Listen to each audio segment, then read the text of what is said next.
بسم اللہ الرحمن الرحیم الحمد لولیہ والصلاة والسلام علی نبیہ اما بعد۔ محترم اساتذہ کرام اور عزیز ساتھیوں، آج کے ہمارے اس محاضرے کا عنوان ہے اللہ کے رسول صلی اللہ علیہ وسلم بحیثیت ماہر نفسیات۔ محترم حضرات، اللہ تبارک و تعالی نے نبی اکرم صلی اللہ علیہ وسلم کو بہت ساری خصوصیتوں سے نوازا۔ من جملہ ایک خصوصیت یہ بھی تھی کہ اللہ کے رسول صلی اللہ علیہ وسلم نفسیات کے ماہر تھے۔ آئیے آج ہم ایک تقابلی جائزہ لیتے ہیں کہ جدید نفسیات کیا ہے اور اللہ کے رسول صلی اللہ علیہ وسلم کے اخلاق اور آپ کی سنت کیا ہے۔ محترم حضرات، جدید نفسیات اور سائیکولوجی کے جو رولز ہیں ان کا حل ہم کو نبی اکرم صلی اللہ علیہ وسلم کی سیرت میں ملتا ہے، بلکہ یہ کہا جا سکتا ہے کہ سائیکولوجی کے جو اصول ہیں ان کے بانی اور موجد اللہ کے رسول صلی اللہ علیہ وسلم تھے۔ جدید نفسیات میں جذباتی ذہانت ہے، کوگنیٹیو تھیراپی ہے، جبکہ نبوی حکمت میں حسن اخلاق ہے، زاویہ نگاہ کی تبدیلی ہے اور انسانیت کا بہت ہی گہرا فہم ہے۔ جدید سائیکولوجی جن اصول پر اب جا کر ریسرچ کر رہی ہے وہ ایک مکمل ضابطۂ حیات میں پہلے ہی سے موجود ہے۔ دین اور انسانی نفس کا فہم ایک دوسرے سے جدا نہیں بلکہ ایک ہی سکے کے دو رخ ہیں۔ حضرات، آپ جانتے ہی ہیں کہ کووڈ کے بعد سے ہر طرف ایک عجیب قسم کی بے چینی، ذہنی دباؤ، معاشی تنگی جیسی مختلف بیماریوں نے جنم لیا ہے۔ اگر ہم ان بیماریوں کا حل چاہتے ہیں تو ہم کو نبی اکرم صلی اللہ علیہ وسلم کی سیرت کو اپنی زندگی میں اتارنا ہوگا، تب جا کر ہمارے لیے ان پریشانیوں کا سامنا کرنا آسان ہوگا۔ آئیے ہم سب سے پہلے جذباتی ذہانت یعنی ایموشنل انٹیلیجنس کو سمجھتے ہیں۔ جذباتی ذہانت کے بنیادی 3 ستون ہیں۔ پہلا ستون خود آگاہی یعنی اپنے جذبات کو، اپنے مزاج کو سمجھنا۔ دوسرا ضبط نفس یعنی غصے کے وقت اپنے آپ پر قابو پانا۔ اور تیسرا ستون ہے ہمدردی یعنی سامنے والے کے مزاج کو، اس کی نفسیات کو سمجھنا۔ لیکن انسان کی اپنی ایک انا بھی ہوتی ہے۔ کوئی ہم پر چھوٹی سی تنقید کرتا ہے تو ہم فوراً دفاعی حیت میں آ جاتے ہیں، جس کا حل یہ بتایا جاتا ہے کہ ہم اپنے غصے کو پی جائیں۔ لیکن غصہ پینے کا یہ مطلب ہرگز نہیں کہ ہم اندر ہی اندر کوڑتے رہیں۔ نبی اکرم صلی اللہ علیہ وسلم کی سیرت ہم کو محض غصہ پینے پر نہیں بلکہ اشتعال انگیزی کو مکمل طور پر نظر انداز کرنے پر زور دیتی ہے۔ جب آپ اپنی انا کو درمیان سے نکال دیتے ہیں تو سامنے والے کی تنقید آپ کو غصہ نہیں دلاتی۔ ہم جذباتی ذہانت کے تیسرے ستون یعنی ہمدردی کی ایک بہت ہی باریک بھی مثال یہاں پر پیش کرنا چاہتے ہیں۔ مختصر واقعہ یہ ہے کہ ایک مرتبہ اللہ کے رسول صلی اللہ علیہ وسلم نے ام المؤمنین حضرت عائشہ رضی اللہ تعالیٰ عنہ سے فرمایا کہ عائشہ، جب تم مجھ سے خوش ہوتی ہو تو بھی مجھے پتہ چل جاتا ہے اور جب تم مجھ سے ناراض ہوتی ہو تو بھی مجھے پتہ چل جاتا ہے۔ انہوں نے پوچھا کیسے؟ تو اللہ کے رسول صلی اللہ علیہ وسلم نے فرمایا، جب تم مجھ سے خوش ہوتی ہو تو کہتی ہو محمد کے رب کی قسم، اور جب تم مجھ سے ناراض ہوتی ہو تو کہتی ہو ابراہیم کے رب کی قسم۔ اب ذرا غور کیجئے، نہ کوئی جھگڑا، نہ کوئی اونچی آواز، محض ایک لفظ کے بدلاؤ سے آپ صلی اللہ علیہ وسلم نے ان کے پورے مزاج کو بھانپ لیا۔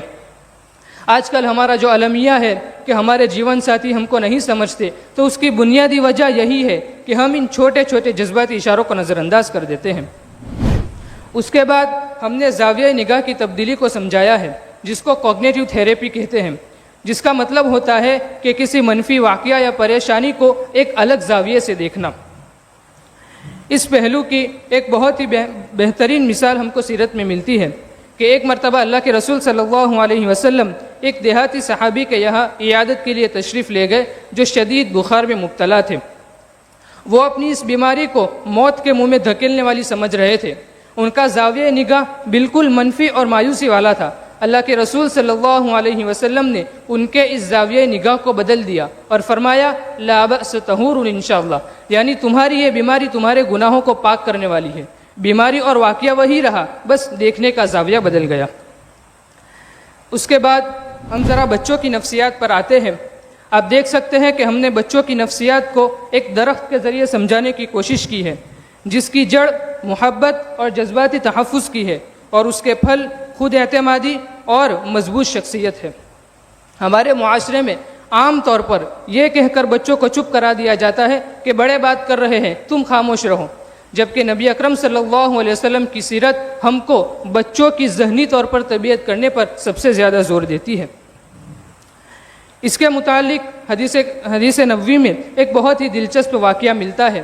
مختصر یہ کہ اللہ کے رسول صلی اللہ علیہ وسلم کی مجلس میں ایک مرتبہ ایک مشروب لایا گیا۔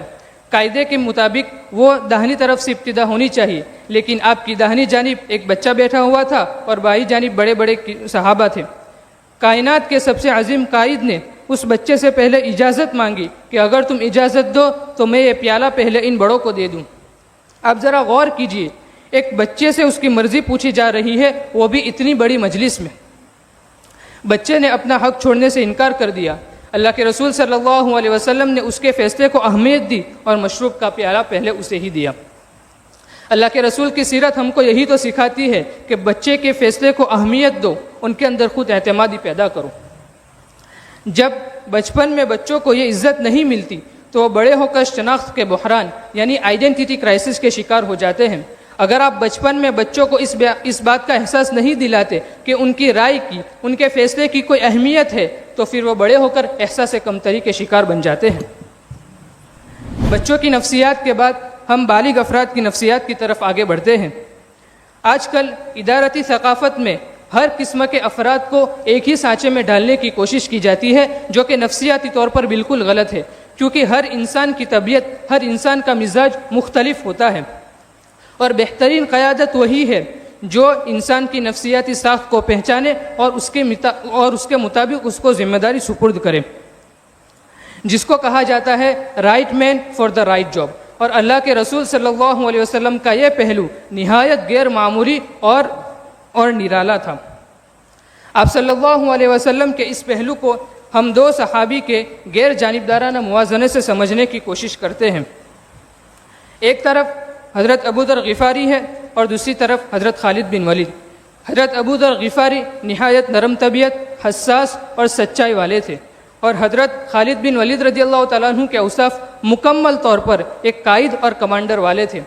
حضرت ابو ذر غفاری کی سچائی کے باوجود ان کو عہدہ نہ سونپنا یہ ان کی صلاحیت کی کمی نہ تھا، بلکہ ایک ماہر نفسیات جانتا ہے کہ ایک نرم طبیعت انسان کے لیے روزمرہ کی سیاست اور لوگوں کی کوتاہیوں کو سمجھنا کتنا مشکل ہوگا۔ اور دوسری طرف حضرت خالد بن ولید کے اوصاف مکمل طور پر ایک قائد والے تھے۔ دباؤ میں فیصلہ کرنا، بہادری دکھانا، انہی اوصاف کی بنا پر ان کو فوجی مہمات کی کمان سونپی گئی۔ ان تمام معلومات کے بعد ہم نے موجودہ دور کے ذہنی دباؤ، ڈپریشن اور سٹریس کو دور کرنے کا ایک مکمل علاج سمجھایا ہے، جس میں 3 مرحلے ہیں۔ پہلا مرحلہ باہمی مشاورت، یعنی انسان اپنے اندر کے غبار کو کسی بھروسے مند آدمی کے سامنے نکالے۔ دوسرا مرحلہ ہے رہنمائی، جب کوئی واقعہ یا حالات پیش آئے تو انسان کسی ماہر کا رجوع کرے اور صحیح سمت کا تعین کرے۔ اور تیسرا اور آخری مرحلہ ہے شفا، جس کو توکل کہتے ہیں، یعنی پہلے 2 مرحلوں کے بعد نتائج سب سے بڑی طاقت یعنی اللہ تعالیٰ کے سپرد کر دیں۔ یہی توکل انسان کو اینزائٹی کا شکار ہونے سے بچاتا ہے۔ آخری سلائیڈ میں ہم نے اس پوری پریزنٹیشن کا نچوڑ بیان کیا ہے، وہ یہ ہے کہ دور حاضر کے ماہرین نفسیات جن اصطلاحات کا استعمال کرتے ہیں، مثلاً cognitive reframing, emotional intelligence, self esteem, یہ دراصل نبوی حکمت عملی ہی کے جدید نام ہے۔ سچی فلاح اسی میں ہے کہ ہم اپنی نفسیات کو سمجھیں اور اس کو سیرت کے مطابق ڈالنے کی کوشش کریں۔ آخر میں ہم اللہ تعالیٰ سے دعا کرتے ہیں کہ اللہ تعالیٰ ہم کو سیرت کے ہر پہلو کو پڑھنے کی اور اس کے مطابق اپنی زندگی گزارنے کی توفیق عطا فرمائے۔ آمین۔ وآخر دعوانا الحمد للہ رب العالمین۔